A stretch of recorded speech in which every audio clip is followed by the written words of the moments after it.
Hello and welcome to the Happier Life Project podcast, brought to you by the free, award-winning mental health and wellness app, My Possible Self.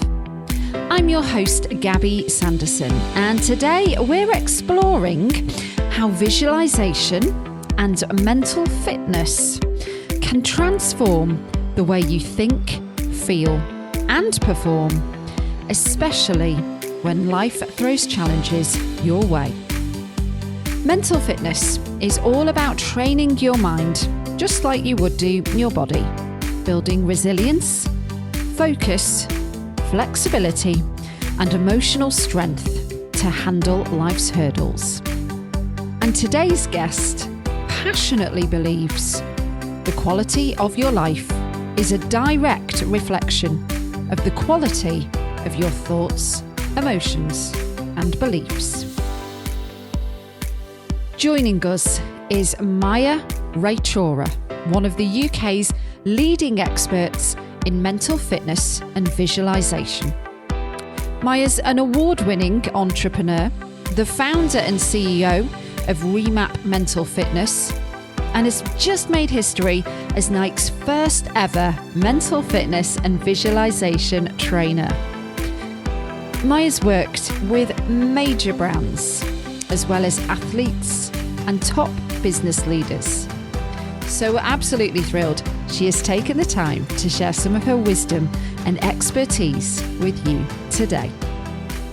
Maya's journey with visualization started at 17 when she was hospital bound with a very serious illness. Using visualization as a lifeline, Maya experienced firsthand how it could rewire the brain and change lives. That discovery led to a decade-long mission to master mental fitness, which she now shares in her brand new book, Visualise. Think, feel, perform like the top 1%. In this episode, we'll explore Maya's 5 key areas of mental fitness, why so many successful athletes and business people use visualization, how we can get started and what to expect when we do. We also talk about how visualization is not the same as manifestation, how visualization builds mental resilience during tough times, and the power of the predator mindset, a game-changing approach to taking control of your future. Maya also talks about her 5 types of visualization covered in the book, which really is, and I'm not just saying it, a fantastic read that includes lots of great follow-along practices. If you're looking for practical ways to strengthen your mindset, overcome some setbacks, and unlock your full potential, you really should get a lot out of this conversation. So, ready to find a healthier, happier you? Let's get started. Let's do this. Welcome, Maya Raichoora, to the Happier Life Project podcast. Hello, I'm very excited to be here. I'm very excited to talk to you. Your book is fresh in my mind because I did just finish reading it last night. It's not out just yet, but by the time this goes to broadcast, it will be. So this is, I guess, for an exciting time for you right now, maybe a little bit of an anticipation time for you right now. How are you feeling about it all? Yeah, I mean, it's obviously exciting. Truthfully, I'm very nervous. I mean, people see it as a book, but it's like 8 years worth of your work and research and life into this one thing that it's scary to put it out there in the world. But, I was reminded the other day of, like, at the end of the day, if it can help one person, that to me is a massive success. And by writing it, I got better at my craft. And I think that's such a win-win for me as well. So I'm excited to put it out there because I think it's new information. It's stuff people don't know about. I think the world is slightly curious about the mind and visualization, but no one really knows, I guess, the science behind it or how to really unlock your mental fitness. And so, yeah, I'm excited to hear the feedback, but definitely nervous. Well, I don't think you need to be, because I thoroughly enjoyed reading it. And I'm not just saying, I was actually really grateful reading it, because I was like, how lucky am I to like read this? Because with my job, I get to tap into these different areas when we're talking about the lens of mental health and wellness. I feel like I do get to like meet and learn so much from our guests. And when it comes to you, lady, you're the UK's leading expert in mental fitness and visualization. So I feel like we need to break that down from the get-go, so our listeners and app users can really like get to know you a bit. So mental fitness, you say it's like physical fitness. There's these key areas being consistency, cardio, diet, rest, and weightlifting. So can we start there? How do we apply these principles to, I guess, the mind rather than the body? Yeah, it's a great question. And a few months ago, I'd done some interviews in London and I was asking people to rate their mental fitness out of 10. And most people, they did really just say like, I don't get it. Like, what's mental fitness? Yeah. And I think that says everything, right? Like, we are brought up knowing how to train the body, but we don't know how to train the mind. So the 5 principles I kind of speak about, I actually did because it's a way to uncomplicate what mental fitness really is. And if you look at what it is, it's everything in the way that you think, the way you feel, and the way you perform, because your mind dominates everything from the moment you wake up, right? Your thoughts, your emotions, how you show up to work, how you show up for your kids, anything. Right. So it's not necessarily how like clever you are. No. There's part of it, which of course is like, the more you use your brain, and let's say you're doing debates or quizzes or things like that, then of course, like you're gonna use your brain. But I guess this is the way to think about it. Okay. What if we had to pay a monthly subscription for our brain? I honestly think the way we would take care of it would be very, very different, because we would want it to be the sharpest as possible. We would want it to be as strong as possible. We would invest in it like it's a thing that can get better and better. But none of us do that. If anything, we train our brains to not help us. And so the consistency is pretty obvious. You don't get abs overnight. In the same way, it's the reps and the repetition that is going to actually train your brain. Even if that's a few minutes a day. I'm not asking you to do like hours, because a lot of people think of the mind as like, you've got to be a monk to have a good mind. Absolutely not. Like, anyone can do it, right? You just need a few minutes. 7 minutes is absolutely fine. The cardio is really like, it's running. So, if you don't use it, you'll lose it. And that, like I said, it's like things like even just working or solving problems, or it might be doing a quiz, etc. Then we have your diet. This is one of my favorites, because everyone thinks I'm talking about food, but I'm not. Because if we think about the thing that we consume the most of in the world, it is content, including this, right? Like, if we're listening to a podcast where we're learning and we are feeding it good stuff, your mental diet will be great. But think about it. In the morning, most people, they wake up. What do? They look at their emails, they look at the news, they think, oh, here goes again. So your mental diet, you're already having like a bad breakfast, basically.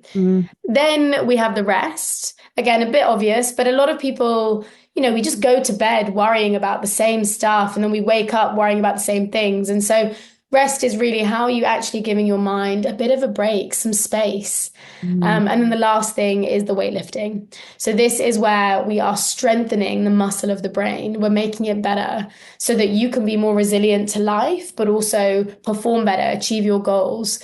And that's really the power of visualization and neuroplasticity.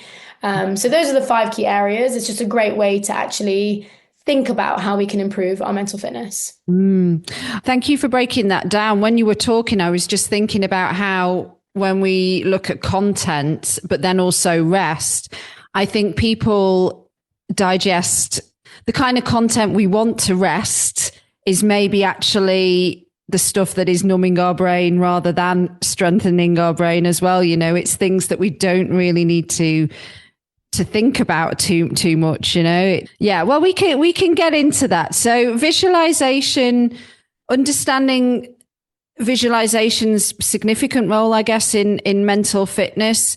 How do we bring this in?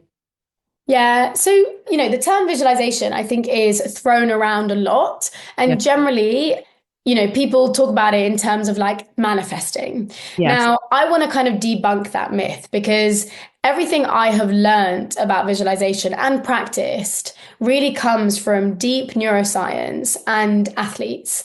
So, the reason it's such a core principle in mental fitness is because I went on this journey to be like, well, who has the best minds in the world? And it really was these champions, these sportsmen, even some of the best entrepreneurs.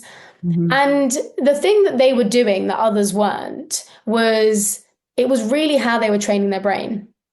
And visualization has been around for centuries. In fact, Greek athletes were using it before the Athens Olympics and things like that. But since then, it's always just stayed amongst like the elite of the elite and who get access to these tools. And so much of my knowledge comes from really old books, like old sports psychology books. But why it plays such an important role is because visualization is the process where you're creating images, environments, and feelings in your mind before they happen. So it's a level of mental imagery, mental rehearsal. Hmm. Now, you can do that for your goals. So you are seeing yourself already succeeding, and therefore it gives you belief. But you can also do it for mentally rehearsing a task. Let's say it's public speaking, or it might be seeing yourself running faster or longer so that you're priming your brain to actually perform better. Mm. But, and this is where people don't know this as much, there's also other types like creative visualization, which can be used for emotional regulation or pain management, disease, as well as things like explorative visualization, which actually dates back to like Einstein and Walt Disney for creativity. But again, this knowledge isn't out there. So I find that visualization is such a versatile tool when it comes to mental training. I don't see it as this thing where we think something and then it just happens in our life. Yeah. I'm very strict in the way I teach it because I think how you define a practice changes how you use it, basically. Oh, wow. Well, before we kind of go into that further, I'd love you to share, if you don't mind, a little bit about your story and how you got into all of this, because it started at 17, right? When you were very, very poorly. And a nurse said a kind of off the cuff comment, and that sort of sparked something in you, right? Yeah, so I was very young and I just used to be this girl who had so much fire and like hope for life. And I was very high achieving. I played a lot of sport competitively. And then I became very unwell. So I was diagnosed with an autoimmune disease, so ulcerative colitis. And it's not really spoken like about much because it's quite an embarrassing disease. You're going to the loo a lot, you're bleeding, you're in a lot of pain. It's not when anyone has a stomach bug, you don't feel good. Imagine having food poisoning like for every day for like 5 years. It's really not great. And so it was like my eighth time in hospital, and I was on about 60 tablets a day. I was going to the loo maybe 30 times every day. And I was really like a withered, just crippled. Like I was so lifeless. I didn't have anything in me. Mm. And then it was this nurse. She was just like, if you weren't in hospital, where would you be? And I got really angry because at that point, I had found out my uni results like 3 days ago and I had gotten in, but I couldn't go because of how unwell I was. So all my friends were like super excited. They were celebrating and I was literally stuck here. So I remember feeling even worse because I was just like, well, this is my life and that's where I want to be. And when she left, because I literally kicked her out, I was so angry. I remember closing my eyes and just actually asking myself, Maya, like, where would you be if you weren't here? And at that point, I just wanted to walk again. I didn't really care about the other stuff. And so I would mentally rehearse. And at this point, I didn't know what I was doing. I was just using my imagination to see myself walking. That was it. It was like I felt it in my body to just be like, oh, okay, this is what walking feels like.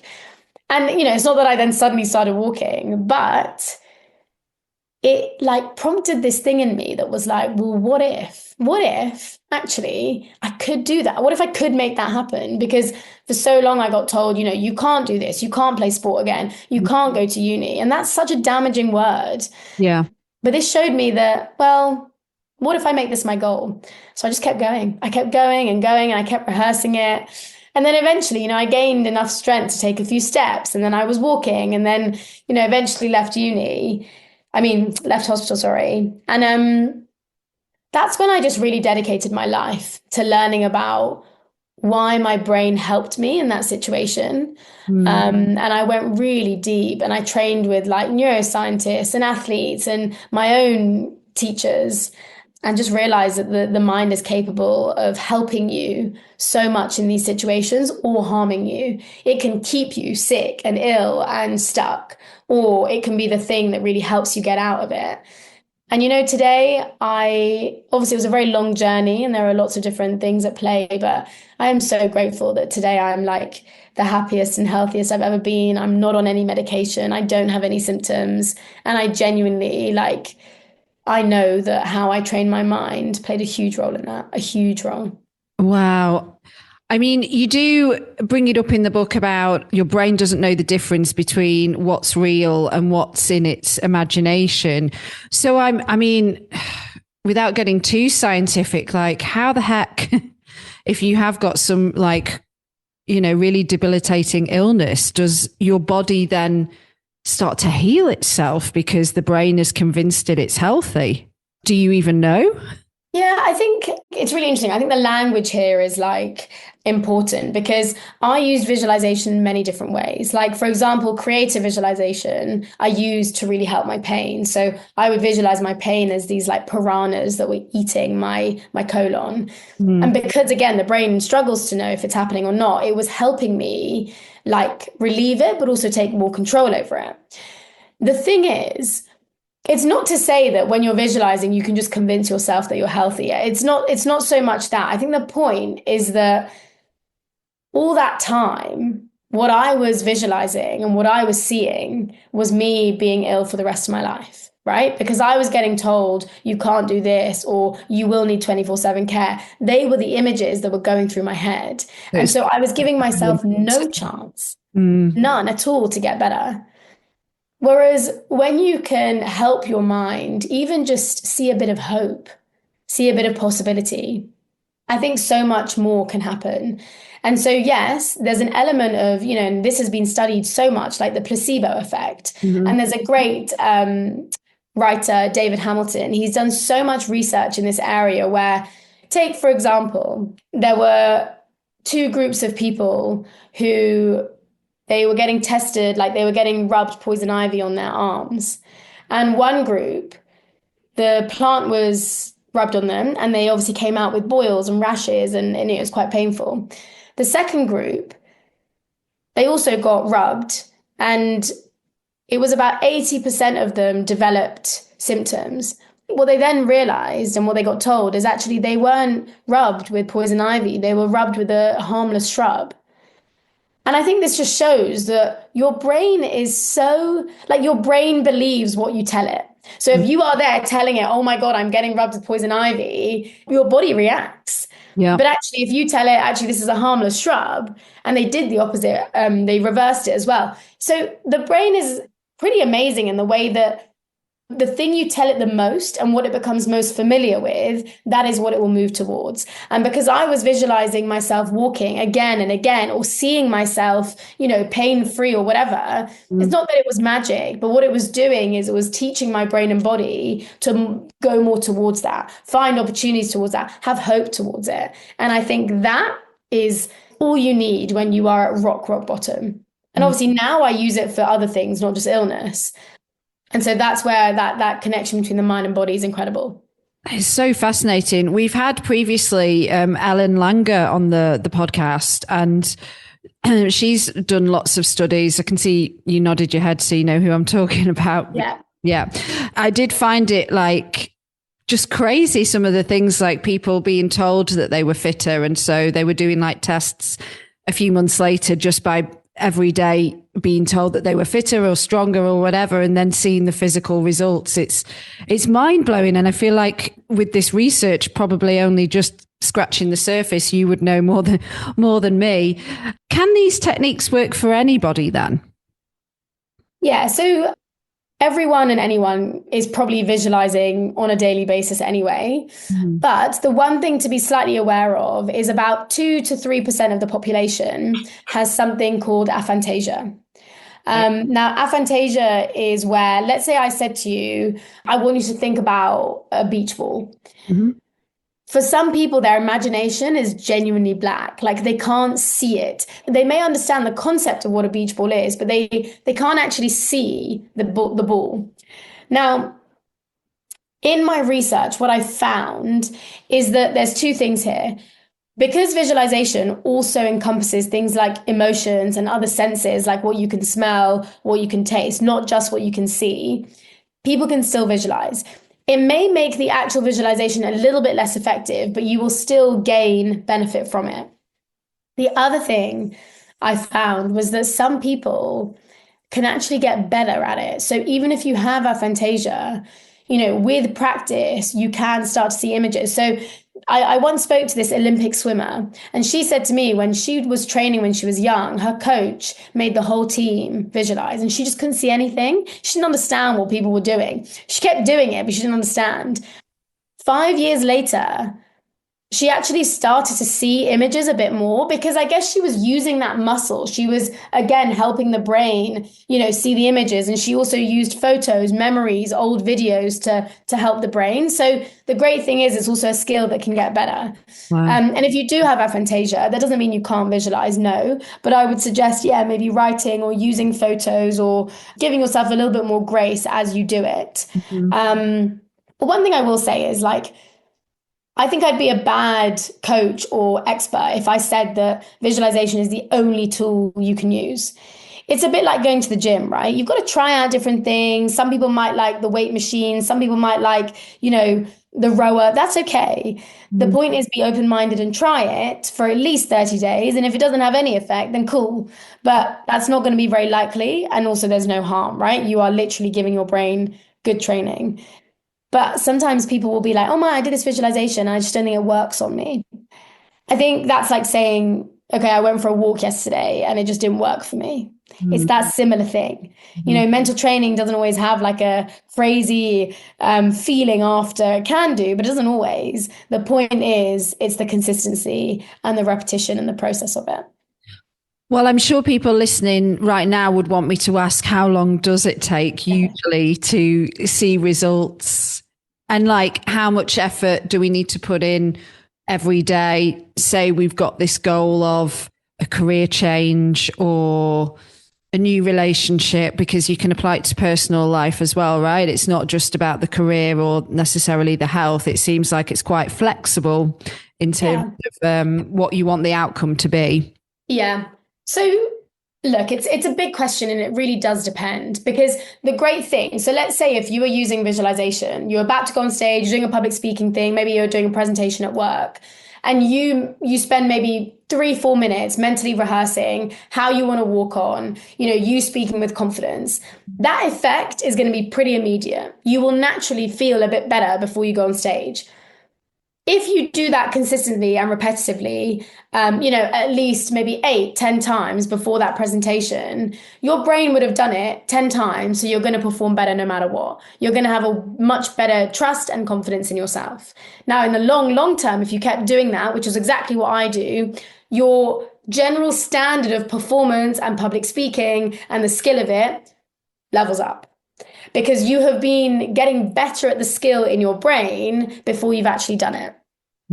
However, if we are using visualization to think of big goals, 3 years, 4 years time, we're not going to expect them tomorrow. And this is where the manifestation thing comes in. Right. I'm not saying, think of you, I don't know, becoming famous and suddenly you become famous or you want this car. I'm not doing any of that. If you are genuinely committed to a goal and you visualize that, 3 times a week, yes, you are going to wire your brain for success. And that requires repetition. Now, when it comes to when will I see benefits, I think the point is, as well as the immediate effects of it, so like creative visualization, you will literally see a change in your anxiety or, a pain relief, etc. you want to see this as a long-term investment because your mental fitness is just like your physical fitness. But the great thing, and what a lot of my clients say, is that they're actually surprised how quickly they notice it. One of the people I work with, and her name's Jane, and she is like a VP at a tech company. And one of the first things I do with people is a character visualization where I'm like, if you want to be that little bit more confident, a little bit more empathetic, what does that actually look like? You know, how would you walk? How would you talk? And by even just visualizing in that moment, you just see a change in posture. You maybe see the way their tone of voice changes because you are practicing being that person. So you can feel it immediately. But of course, that only becomes wired into your brain once you do it enough times. And really the investment is maybe if that, 7 to 10 minutes a day. If you can do that, or even 3 times a week, you're doing more than 99.9% of people in this world. And so you'll gain that mental edge you need. Your book is packed with loads of practices, which I think is super cool, but you seem to have one covered for a lot of areas that people might struggle with and need a bit of help. And I thought it was a really nice touch that you suggested certain music tracks that people can listen to. So how do you use music then as a tool to kind of give it a bit of extra oomph, I suppose? Yeah, I guess this is where my side DJ hustle comes out. Yeah. I have tried and tested music for, years and years and years. I've tried it with people, with myself. Some people hate music, and that's absolutely fine as well, which is why I give the option you don't have to. So music can help us to immerse in the visualization a bit more.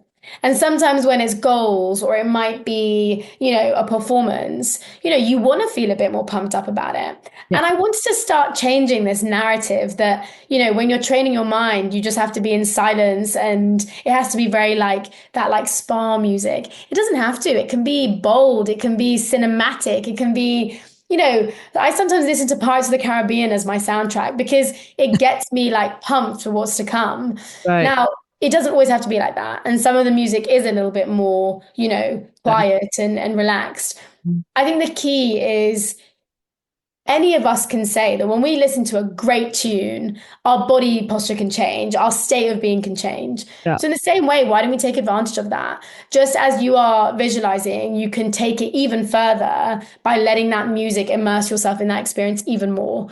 So that's really what it's there for. But I particularly use tracks that help the brain to really focus on that particular thing. So no lyrics. I would stay away from lyrics, but I would use soundtracks for sure. Yeah. Well, so for anybody like myself who's completely new to this, but is curious and wants to give it a go, obviously the book gives you so much insight and practices, but then to start doing these practices, it kind of takes you out of it a bit when you're kind of having to look at what's the next step. I see that it's going to be on Audible as well. So perhaps that might make things a little bit easier, but where would we go about like looking for audio practices? I mean, do you offer any on any of your channels or like? Yeah, there's lots I offer. Yeah, some free ones. Like I think on like Instagram and stuff like that, I always offer some free ones there. And of course, yes, like the audio, but also like you can also try this on your own as well. Guidance will definitely help at the beginning, which is why I offer a lot, whether it's on my website or online. But then a lot of people like to try it themselves and then try guidance as well and see what's better. So yeah, they're definitely available. I actually found it interesting because when I first was learning visualization, there wasn't a lot out there in terms of like things you could just listen to. But something I want to do as well is that with the book, I kind of want to take people on that journey. So there's like a 30-day challenge at the end. And like I've put in this thing where like you can get a visualization each day that I've recorded, because I think there's no better way than to just do it, try it, immerse yourself in it. It's one thing to read it. It's another thing to actually do it. And self-esteem and confidence is something that we know a lot of our, again, app users and listeners and probably everybody struggles with. Visualization really helps with this as well. And again, it's going back to that. I'm not going to be able to articulate it as well as you did, but the neuro pathways, right? Oh, confidence is a huge, huge topic. And, I'm someone who I used to have a lot of confidence. Probably in hindsight, I realized it was fake confidence. It was like performative when I was actually feeling like really insecure. Then I lost everything. I lost all of that. Mm. And I had to rebuild it again. And I truly believe confidence is a skill that you've got to build from the ground up and then maintain. I don't think you're just born confident. And what I've really, really learned and also researched is that self-image piece is everything. How you view yourself, how you like yourself, how you talk to yourself is like crucial to building any type of confidence. Even if you are confident already, this is still crucial to maintain it. Mm. And so one of the biggest things is, being able to see like, well, what does a confident version of me look like and feel like? But make sure you define it for yourself. Like I always used to think the most confident person was like the loudest in the room, the most popular, the one who had the most friends. But actually, no, often it's actually the opposite. To me now, confidence means, can I trust myself? And can I genuinely be the quietest one in that room, but I like myself? That is like, that's why I can show up being confident. And I think self-esteem is also really important, right? Because people think your self-esteem, you either have it or you don't. But, I had a week where I just got so many rejections and my self-confidence, my self-belief, all of that went really low. And I'm also human. But the point is, how long do you stay in that place for? Are you able to bring yourself back out of it? And that's why I think it's so important to see it as a skill. So in that same situation, I was very intentional with, well, what am I saying to myself? And for some people, just repeating like, I am confident is not going to do it. It just won't. For some people, they need a little bit more grace. They might need, look, I know you're finding this difficult, but you've got this, or you're tougher than the problem. And so it's really about learning what sort of conversation and what sort of imagery do you respond to. So confidence is personal. It's not a universal thing. You've got to learn for yourself what it means. Mm. Well, it sounds like from everything you're saying, repetition is key. And would I be right in saying attention to detail? So when you're taking yourself into visualizing, whether it is being the more confident you or, I don't know, a promotion at work or being successful at whatever, that it's like, that's kind of what I was getting a bit from the book as well. It's like you have to really get into the detail of what that looks like to be able to turn it into a belief. Would I be right or am I wrong? Yeah, I think there's an element of like, if you can't be what you can't see, right? Now, I totally appreciate that sometimes we don't always know what our goals look like, but having a rough idea is useful for the brain because it allows you to follow a direction and it allows you to be inspired by it. It's like so often in life we prioritize speed, but direction is more important. Otherwise you end up in the wrong place. If people don't have crazy amounts of detail, that's okay. Obviously, when you're doing things like process or creative visualization, yes, you want to be looking at your movements, what your hands are doing, or how it feels to take that shot or whatever it is. But sometimes for goal visualization, it's not that obvious. If you want to move job, but you don't know what it looks like or things like that, that's okay. And that's why explorative visualization allows you to not have that end-to-end specific goal. It allows you to experiment, which is also important. But you are absolutely right. Repetition is what the brain thrives on. But most of us have been repeating the same thoughts, the same limiting patterns, the same beliefs like I'm not good enough or, oh, but I'll never make it, or I'm too old to start this business. That's what we repeat. Yeah. And it's the images, it's the words, it's the beliefs, and they come from when we're really small as well. It's not our fault, but the point is we can change that. So you want to start repeating something new. And look, when you start this work, you may not see a difference because you've had these patterns that have been so like stuck in your brain. That's why I call them roads. It's roads you've been driving on like for years and years. So when you start building a new road, it's going to take a bit of time. Then you drive on it. Then the more you drive on it, the other road will start to disappear. But you need to give it a little bit of time. I love that. I feel like that gives people hope because so many people they worry, they catastrophize, they think the worst case scenario. And then sometimes, or a lot of times, maybe even that does come true. And perhaps it is that self-fulfilling prophecy. Whereas, like you say, if we start creating new pathways, new roads, then we can cultivate this more positive mindset and lifestyle. Let's go to this. You're Nike's first ever mental fitness trainer. So yes. How much of this achievement do you credit to visualization? Everything, but not in the way people think, you know? I didn't just visualize being a Nike trainer and then it happened. This, again, is that whole manifestation thing. That is not what it was. What visualization does for me when it comes to outcome and seeing that goal is it makes me a predator. And I love this idea. So it's this idea that a lot of us are just, we're scared of failing, what others are going to think, or we shrink ourselves so we don't go for our goals. Yeah, especially British. Yeah, oh my gosh, exactly that. It's like, there's that thing, isn't it? Like when you're starting a business in the UK, they'll give you 1,000 reasons why it won't work. Yes. Whereas in the US or somewhere else, they're like, here's 1,000 reasons to make it bigger. And it is that. We shrink ourselves, especially women. Yeah. So with Nike, I made it this goal to be like, you know what, they really align with what I do. And I want to do an event with them. And I could really see this event. So I emailed everyone. I was just like, hey, and just nothing, got nothing. Obviously, that's a normal thing, right? And then I kept visualizing it because it did excite me, it inspired me.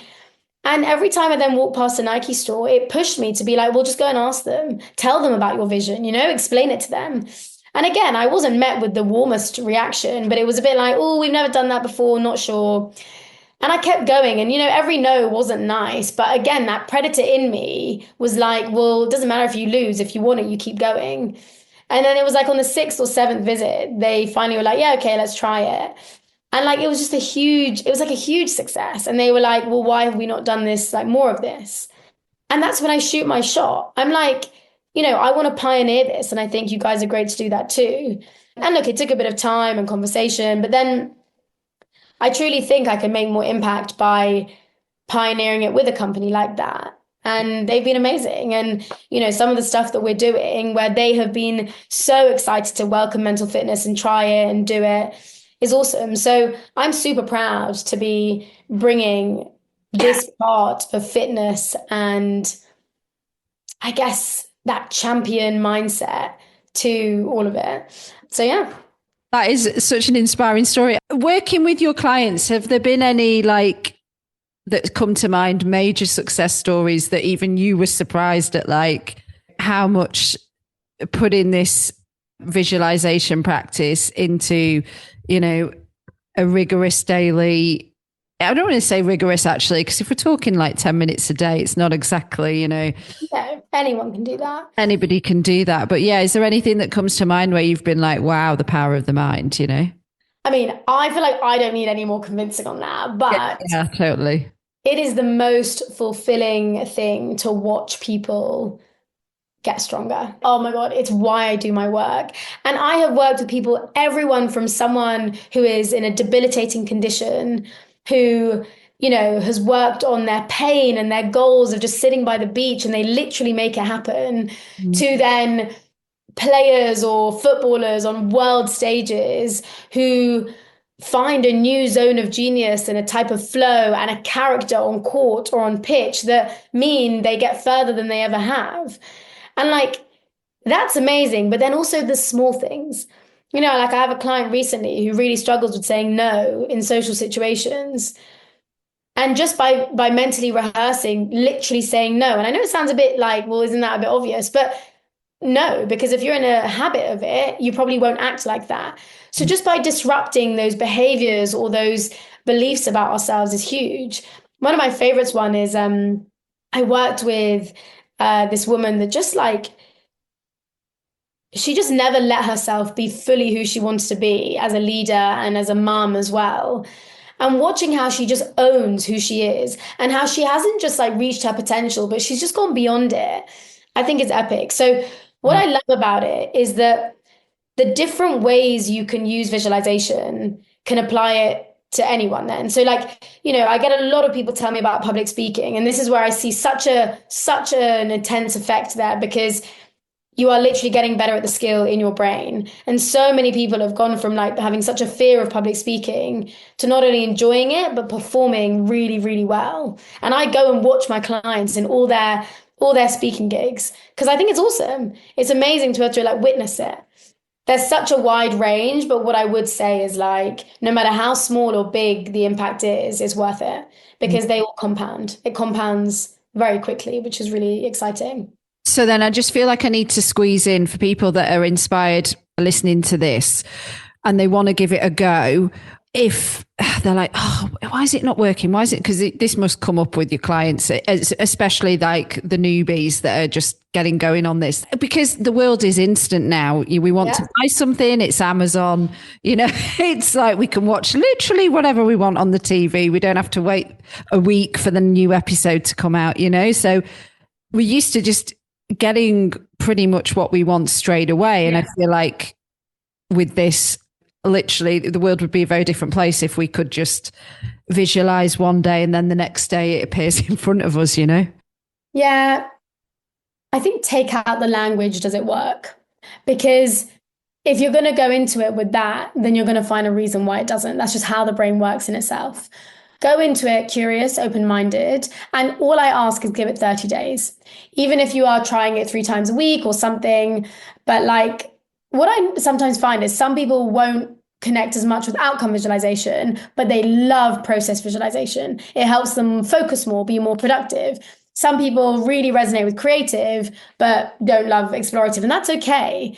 They're just different exercises, right? So it's really about learning what works for you and just actually staying with it. So Usain Bolt says that thing, right? He's like, I trained 4 years of my life to run 9 seconds, and most people give up after 2 months because they don't see results. It's so true because of that instant times we live in, and we want the hack, we want the quickest thing, we want the pill. This doesn't create sustainable results. And I'm, I guess, like, living proof that 8 years of doing this, gosh, you can change your life around crazily. I'm just not even who I was like 2 years ago, 3 years ago.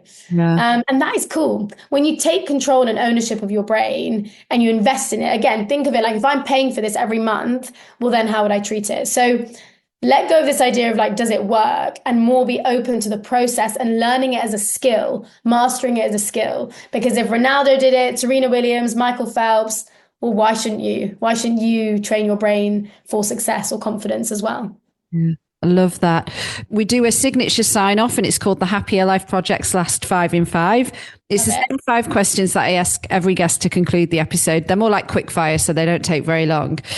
Okay. When and where are you at your happiest? When I'm on my own by the lake, probably visualizing. I can spend hours there. What's your favorite thing to do that nourishes your mental health?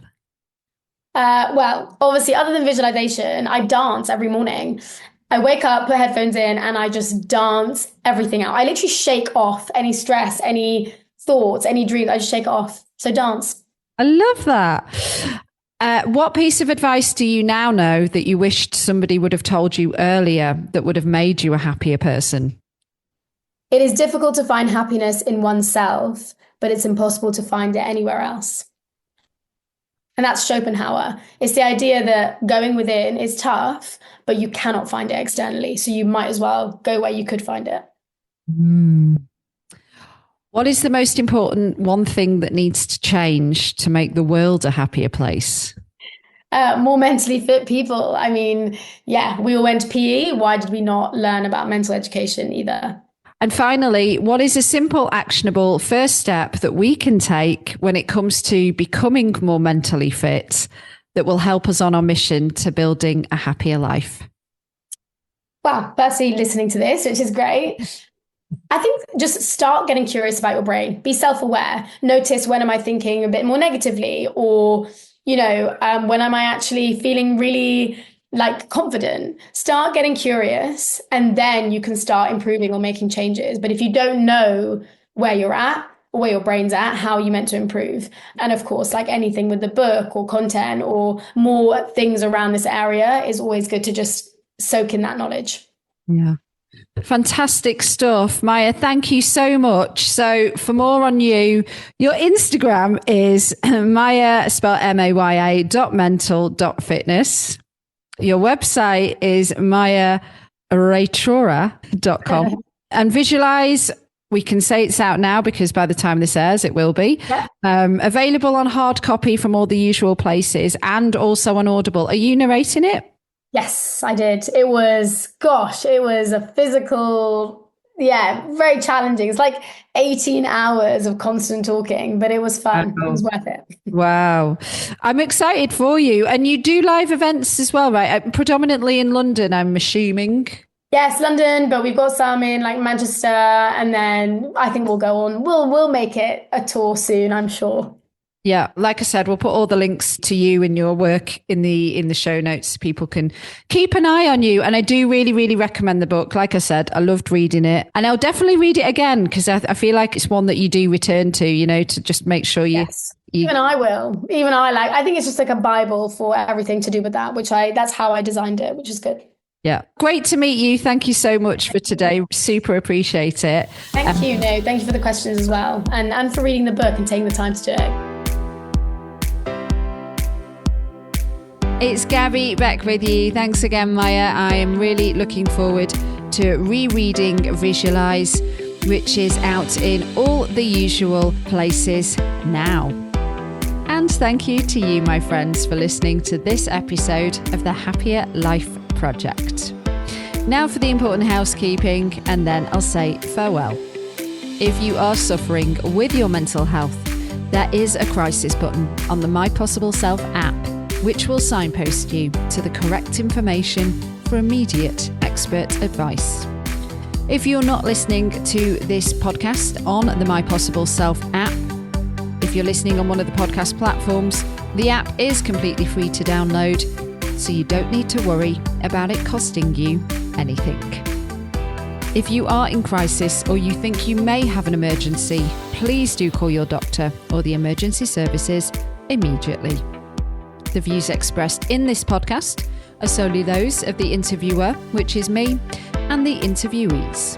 The content of this podcast is for informational and educational purposes only and should not be considered as a substitute for professional or medical advice. Our partners at the Priory Healthcare are not involved in the production or content of this podcast. If you found this episode helpful, please do subscribe and leave a review if you are on one of the podcast platforms and you haven't done already. And to find and follow us on social media if you're not already there. We are most active on Instagram, and we're at My Possible Self, and I've been at Radio Gabby. Do take care, and I'll see you on the next one. Bye for now.